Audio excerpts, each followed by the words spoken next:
Bacarita Kampung Podcast. Kamera Roll and Action. Assalamualaikum warahmatullahi wabarakatuh. Selamat sore, berjumpa kembali dengan podcast Bacarita Kampung di sini. Dengan saya Rian Jainuddin. Selama 20 menit ke depan kita akan berbincang mengenai isu-isu hangat seputaran kita. Di sini juga saya sudah kedatangan tamu yang cukup tak asing lagi. Ada Bang Munadi Kilkodah, salah satu aktivis yang cukup terkenal di Maluku Utara yang berasal dari bumi Fagogoro. Bang Munadi, bagaimana kabar nih Bang Munadi? Baik-baik, Bung Rian. Selamat sore juga. Bang Munadi, ini kan orang generasi-generasi muda nih, terutama masyarakat yang ada di Maluku Utara. Orang ini rasa penasaran akan Bang Munadi itu cukup tinggi. Nah, jadi mungkin sebelum orang lebih jauh berbicara tentang isu-isu yang kemudian hangat pada hari ini, mungkin saya sedikit mencari tahu nih background ataupun sepak terjangnya Bang Munadi sebelum terjun ke aktivis gitu. Karena sebelum ke Aman kan ke Wahli dulu, Bang Munadi kan? Betul. Itu kira-kira kenapa sampai terjun ke dunia aktivis dan fokus ke hal-hal yang menyangkut dengan isu lingkungan dan juga masyarakat adat nih? Iya, terima kasih Bung Rian. Jadi memang ini perjalanan yang panjang dan memang tidak secara kebetulan sebenarnya. Sudah bagian dari cita-cita ya, memang itu digodok mulai waktu saat kuliah. Lalu karena selama kuliah itu terbiasa dengan dinamika kemahasiswaan dan kemudian bergelut dengan isu-isu sosial dan lingkungan dan lain-lain, makanya itu menjadi satu motivasi untuk terus memperdalam pengetahuan itu dan memperbanyak pengalaman-pengalaman di isu-isu yang mungkin sekian banyak orang kurang tertarik dengan merasa itu tidak terlalu penting. Salah satunya isu tentang lingkungan dan lain-lain, isu masyarakat adat dan lain-lain. Nah, karena itu memang pasca berproses di kampus kemudian aktif sebagai salah satu aktivis HMI juga di Maluku Utara yang terakhir juga memikul jabatan sebagai Ketua Bidang Hukum HAM. Biasa. Lalu berlanjut ke dunia LSM. Dunia LSM itu mulai dari Yayasan Forum Studi Halmahera. Saya dengan teman-teman aktivis Manado waktu itu berkecimpung lalu menggodok membesarkan satu yayasan yang disebut dengan FOSAL. Dilanjutkan dengan kiprah atau melanjutkan kiprahnya ke Walhi karena berkenalan juga cukup banyak dengan teman-teman senior sudah LSM, aktivis LSM sebelumnya. Dan terakhir itu berproses di Aman itu juga itu sebenarnya proses untuk kembali ke kampung begitu, kembali ke rumah. Jadi kembali ke siapa kita sebenarnya ya. Dan sekarang juga ini kan Abang masih tetap menjadi Ketua Aman Malut. Betul. Kemudian kalau misalnya dari Abang nih, segi sebagai Ketua Aman Malut dan juga anggota Dewan Halmahera Tengah. Nah, kira-kira dengan situasi kehadiran tambang di Halmahera Tengah, tanpa tidak sadar juga, tidak langsung juga kan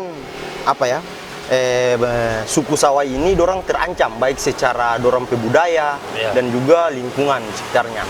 Nah, kira-kira dari Bang Munadi sendiri melihat kondisi ini seperti apa gitu?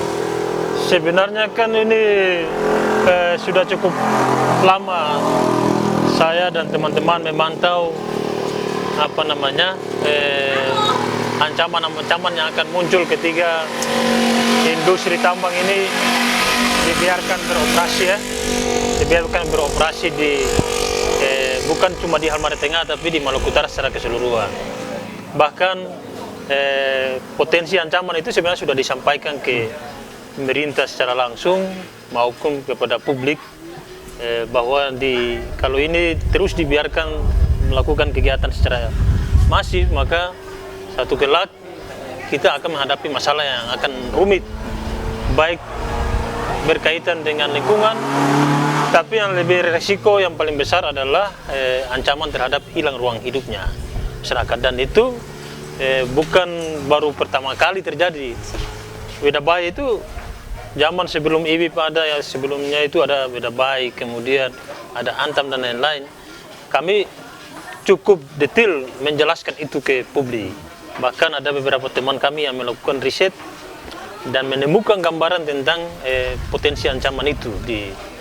Nah, yang menghadapi ancaman ini bagi saya adalah orang-orang yang saat ini kehabisan ruang hidup, dan itu adalah masyarakat adat. Nah, suku Sawai, kemudian suku Tobelo Dalam itu kelompok yang rentan. Ketiga kebijakan ini dibiarkan bekerja secara masif. Nah, sayangnya selama ini kan pemerintah tidak memotret itu secara detail. Ya, pemerintah ini keenakan membuat kebijakan, tapi tidak bisa menjelaskan ketika ada masalah-masalah seperti ini. Bukti hari ini orang Sawai, orang Tobelo Dalam atau Ohongan Namanyawa itu harus tersingkir dari ruang hidupnya, dan siapa yang akan menyiapkan ruang hidup mereka untuk masa depan hidup mereka, itu tidak ada yang bisa menjawab itu. Nah, jadi negara itu secara konstitusional sebenarnya melakukan pelanggaran terhadap hak hidup, hak asasi yang memang itu dijamin secara konstitusi. Dan ini praktek yang menurut kami ini praktek genosida sebenarnya. Genosida yang terjadi dan tanpa sadar sebenarnya ini terjadi secara sistematis dan masif, Bang. Sistematis dan masif di Halmahera Tengah. Oke, berarti aman, Bang Munadi di aman juga sebelum jadi anggota dewan itu sudah mulai cukup lama mengawal isu-isu seperti ini, Bang. Sudah cukup lama, dan bahkan saya termasuk orang yang disebut anti tambang. Ya, waktu itu ya, saya bahkan kalaupun dibilang bahwa ini saat ini sudah menjabat sebagai salah satu anggota DPR lalu akan berubah pandangan, tidak. Saya tidak berubah pandangan soal tambang. Itu yang dikhawatirkan, Bang. Itu yang dikhawatirkan. Pandangan saya tentang tambang tetap, saya masih pada konsistensi saya bahwa melihat tambang bukan sekedar keuntungan ekonomi yang harus dibicarakan, tapi pemerintah harus membicarakan aspek-aspek sosial, aspek lingkungan, aspek hukum dalam konteks kepentingan yang disebut dengan kepentingan masyarakat adat dan sebagainya. Oke, Bang. Ini kan turun ke generasi ini bertanya-tanya nih, sepak terjangnya Bang Munadi Tilkoda sebelum masuk ke aktivis itu kira-kira apa yang mendasari Abang untuk saya harus masuk ke dunia aktivis dan fokus ke hal-hal yang menyangkut lingkungan dan juga masyarakat adat? Saya dulu ada keinginan dari orang tua untuk ke PNS ya, untuk mendorong saya untuk mengikuti tes PNS. Saya kira itu memang pada orang tua pada umumnya juga begitu, berpikir seperti itu. Kalau PNS sukses? Iya, ukuran suksesnya ada di PNS itu. Tapi karena mungkin waktu itu karena banyak berinteraksi dengan teman-teman yang sudah lebih dulu berkiprah dalam dunia-dunia yang isu-isu yang berkaitan dengan lingkungan dan lain-lain, kemudian terbiasa dengan kehidupan yang agak sedikit bebas, makanya terada keinginan ke sana. Keinginan untuk menjadi PNS itu ya dia dibatasi dengan itu cara dan pilihan hidup. Makanya mendorong saya untuk terus mengasah itu, mengasah kemampuan yang tadi, mengasah kemampuan sebagai seorang aktivis yang bagi saya juga di Maluku Utara itu kan banyak aktivis, tapi aktivis banyak yang berkiprah dalam isu-isu yang kontemporer. Nah, saya tidak di situ. Saya lebih memilih real dan harus berinteraksi langsung dengan masyarakat. Makanya waktu terlibat awal di Fosal karena itu jalan kemana-mana ke Maluku Utara ini, hampir beberapa kabupaten sekeliling bawa misi Fosal, kemudian dorong anak-anak muda untuk ikut mengkampanyekan isu perdamaian, lalu diajak masuk ke Walhi, ternyata juga makin enak, makin merasa apa yang saya belajar di kampus itu ternyata cocok dengan gerakan ini. Sudah Makanya keenakan di situ, lalu ternyata pindah ke Aman, ini tidak beda jauh gitu. Jadi sudah, karena cocok ya, kurang lebih hampir 18 tahun menghabiskan dunia di gerakan yang disebut dengan gerakan civil society ini. Dan beberapa kali kan abang ini juga sempat ke luar negeri kalau tidak salah. Iya, diberikan kesempatan oleh Aman untuk menghadiri event-event di beberapa negara. Itu bahas persoalan apa tuh, Bang? Masih sama kah lingkungan dan isu yang dibawa itu kebanyakan isu masyarakat adat dan isu perubahan iklim. Jadi mewakili Indonesia untuk menghadiri satu hajatan masyarakat adat di Asia yang dilaksanakan di Filipina. Kemudian ada satu event juga menghadiri satu kegiatan yang melibatkan beberapa negara di Thailand. Memang ada beberapa kali undangan ada pernah diundang ke, kalau tidak salah, ke Swiss untuk menghadiri satu event internasional, hanya karena waktu itu terkendala dengan bahasa. Pernah juga akan diundang ke Kongo, juga karena waktu itu terbentur dengan isu-isu konflik saudara di sana, di negara Kongo, maka saya memilih membatalkan untuk tidak menghadiri karena kekhawatiran jangan sampai ada risiko-risiko yang timbul nanti di... Bang, itu kan kalau yang Bang sampaikan tadi ini kan bahasanya so dia sadap-sadap lah toh. Tapi ketika masih jadi mahasiswa nih, saya kan juga bagian dari pernah jadi mahasiswa. Kan orang bingung nih, orang arahnya mau kemana? Masih bingung-bingung menentukan orang fokus dan sebagainya. Saya penasaran, Bang Munadi ini kenapa sampai bisa fokus ke lingkungan nih? Waktu masuk ke kuliah, apakah memang ambil jurusan lingkungan atau? Saya kuliah ambil jurusan ilmu politik. Ilmu politik di Muhammadiyah. Tapi karena mungkin terbiasa di HMI, karena dimulai di HMI itu. Organisasi HMI. Betul, HMI itu saya waktu di komisariat, kemudian mungkin lebih terlihat itu waktu jadi pengurus cabang, ketua bidang hukum HAM. Sudah mulai muncul tuh? Karena waktu itu kan saya memimpin bidang tersebut dan mengkoordinir isu-isu korupsi di Maluku Utara, bahkan bisa dikatakan HMI waktu di masa saya menjabat sebagai ketua bidang hukum HAM dan ketua cabangnya itu Iksan, itu HMI menjadi ikon untuk isu korupsi Maluku Utara. Bahkan kita mengkoordinir beberapa LSM, beberapa kelompok Cipayung dan lain-lain, bahkan aktivis-aktivis yang organ-organ gerakan lain untuk berada semua dalam komando HMI. Jadi isu korupsi Maluku Utara itu di bawah komando HMI di masa saya masih menjabat. Spesifiknya abang di bidang hukum dan HAM. Spesifiknya di masa itu saya sebagai ketua bidang hukum. Bahkan waktu itu Pak Rektor yang sekarang, Rektor Unhair, Pak Rida Ajam, Pak Muhammad Konoras, Pak Hussein Alting itu setiap waktu mereka berada di HMI untuk memberikan membrief kita tentang bagaimana perlawanan tentang korupsi di Maluku Utara. Dan dari situ sebenarnya kecakapan dan mulai kematangan itu dilatih terus menerus, sehingga ketika selesai ber-HMI saya kira memang tidak cukup untuk selesai di situ, harus tetap berkiprah di dunia yang sama dan itu masuk ke walhi. Kalau selama proses nih Bang, selama berproses mungkin ada satu momen yang mungkin Bang masih ingat menyangkut dengan isu lingkungan ataupun masyarakat adat yang mungkin langsung wah ini saya memang langsung mengambil fokus ke situ. Maksudnya ada satu momen atau gimana gitu Bang? Saya waktu itu di Malefut. Di Malefut waktu itu bersama-sama dengan masyarakat Toma Baru melakukan perlawanan tentang sosial Toma Baru, melakukan perlawanan tentang terhadap NAE dan termasuk salah satu orang yang ditangkap waktu itu karena dianggap bagian dari provokator massa. Nah itu satu hal yang paling berkesan karena saya dengan masyarakat itu melakukan perlawanan itu mulai dari jam 12 malam langsung mengepung lokasi penambangan dan paginya kami ditangkap.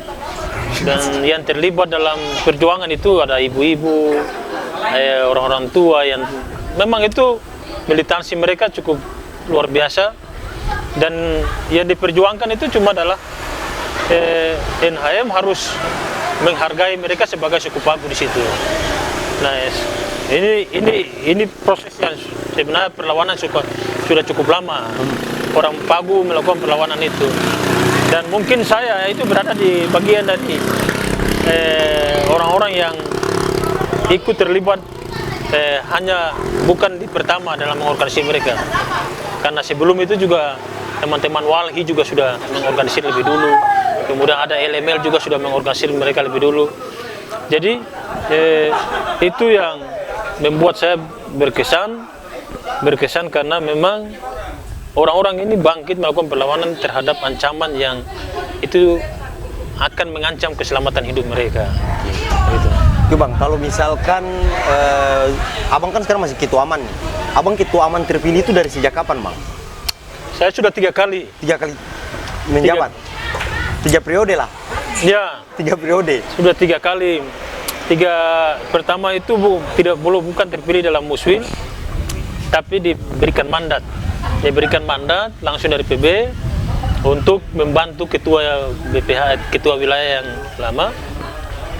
Lalu saya terpilih di muswil, lalu setelah itu ditambah lagi masa jabatan karena masa jabatan sudah berakhir, hanya karena kita ini terbentur pandemi sehingga mereka minta supaya diperpanjang masa jabatan. Oke Bang, jadi kalau misalkan Abang selaku Ketua Aman Malut dan juga sebagai anggota Dewan Perwakilan Rakyat Halmahera Tengah nih, melihat situasi dan kondisi di Halmahera Tengah ini yang menyangkut lingkungan dan masyarakat adat, mungkin pesan ataupun kisi-kisi ataupun pesan dari seorang Bang Munandi terhadap masyarakat Halmahera Tengah, persoalan lingkungan dan juga masyarakat adat itu seperti apa kira-kira, sehingga orang juga hari ini generasi muda di bawahnya abang-abang itu mampu seirama gitu, pergerakannya seirama gitu. Ini abang-abang maunya seperti ini, orang harus lakukannya seperti ini gitu.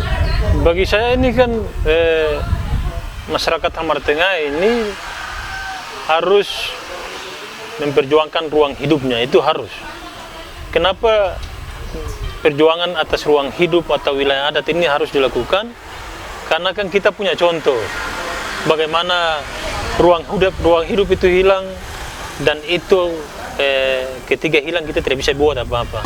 Contoh nyata itu adalah kasus yang ada di wilayah Tengah.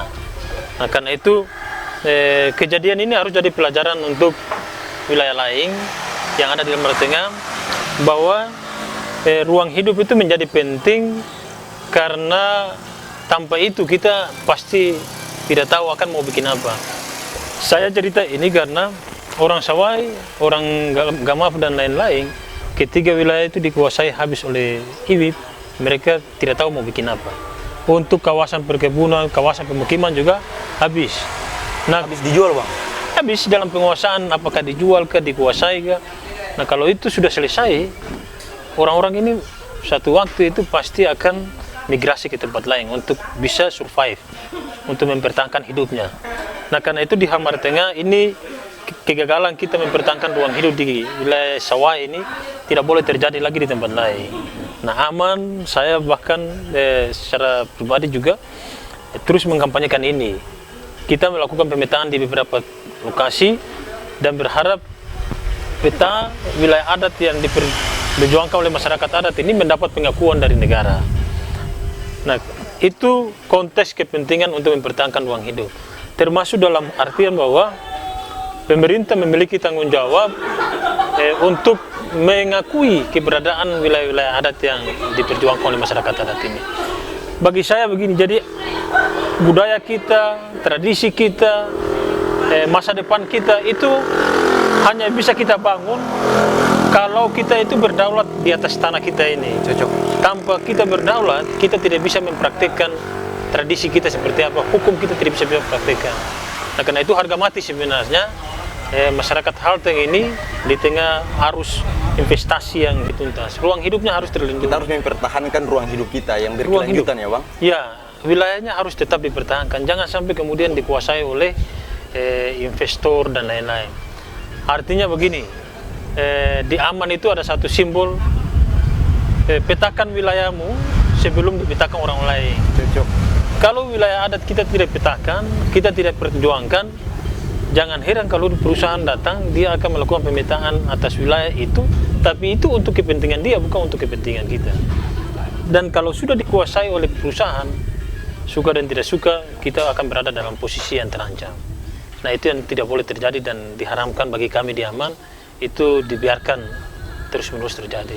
Kita berharap pemerintah daerah segera melakukan langkah-langkah untuk memastikan hak-hak masyarakat adat di Halteng ini itu diakui dan dilindungi oleh negara, karena itu konstitusional sebenarnya. Gitu. Negara berhak untuk melindungi dan Negara berkewajiban, ya, berkewajiban untuk mengakui dan melindungi hak-hak itu, karena itu hak konstitusional yang dijamin dalam Undang-Undang Dasar. Siap Bang. Oke, jadi Bang, makasih banyak nih Bang. Mungkin karena orang juga dibatasi oleh waktu, mungkin di segmen-segmen berikut orang akan berjumpa kembali, tergantung dengan permintaannya para penonton nih. Karena berbicara tentang bangunan ini, saya rasa satu hari tidak cukup. Karena kami generasi muda, kemudian terutama generasi Halmahera Tengah ya Bang, itu butuh banyak belajar daripada senior-senior, salah satunya bangunan ini. Karena sepak terjangnya cukup luas. Jadi Bang, makasih banyak telah hadir di podcast Bacarita Kampung. Insya Allah nanti teman-teman juga komen, berikan masukan terhadap podcast Bacarita Kampung. Silakan komen di bawah. Nanti ke depannya mungkin teman-teman ada permintaan mau menghadirkan siapa lagi gitu, selain Bang Munandi siapa lagi. Oke, terima kasih. Jangan lupa nonton terus dan ikuti, follow, like, dan komen podcast Bacarita Kampung. Selamat sore, dadah.